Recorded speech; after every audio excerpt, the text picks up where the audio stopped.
도시락. 여러분들은 도시락 하면 어떤 이미지가 떠오르시나요? 교실 난로에 당번이 조개탕 던져놓으면 바로 난로 위에 올려놓고 뜨끈하게 데펴놓던 네모난 양은 도시락?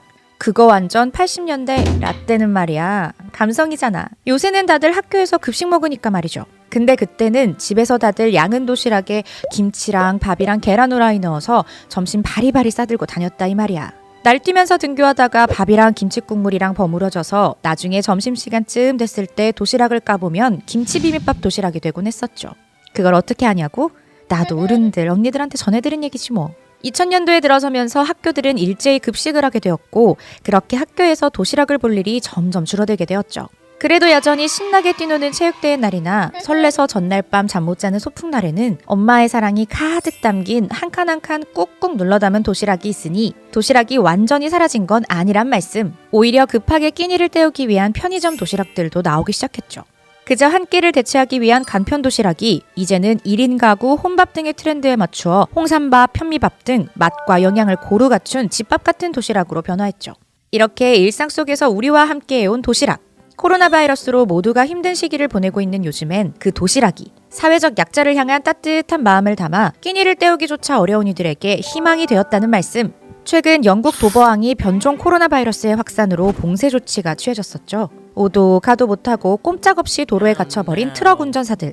한 구호단체가 도로에서 지내는 운전사들을 위해 끼니를 해결할 수 있는 800인분의 도시락을 준비했고 현장에 달려가서 경찰들과 함께 따뜻한 한 끼를 전달했다고 하죠. 또 거주자의 34%가 빈곤층인 그림즈비 지역의 웨스턴 초등학교에서는 이 학교 교사인 젠 파울스 씨가 휴교령으로 인해 아이들이 학교 급식을 먹지 못하게 되자 직접 18kg의 도시락을 짊어지고 8km를 걸어다니며 78명의 제자들의 집을 방문해 끼니를 해결해준 감동적인 사례도 있었죠.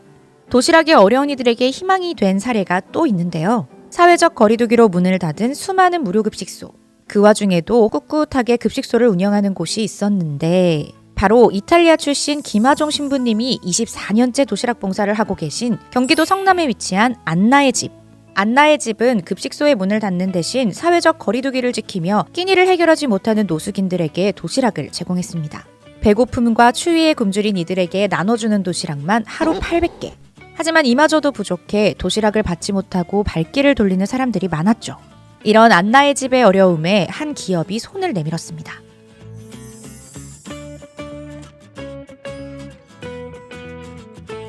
15년째 취약계층에게 행복도시락을 전달하고 있는 SK가 안나의 집에 매일 도시락 200개를 더 공급할 수 있도록 예산을 지원해준다고 하니 얼마나 다행입니까?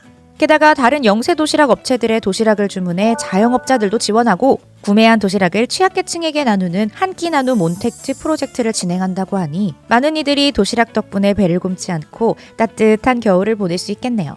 코로나 바이러스로 인해 언택트가 강조되면서 비대면 나눔의 기능을 10분 발휘하는 도시락. 어쩌면 세월이 지나면서 도시락이 추구하는 방향성은 바뀌었을지 몰라도 모두의 배를 곪지 않고 따뜻하게 채워주는 도시락의 의미 자체는 변치 않은 게 아닐까 싶습니다.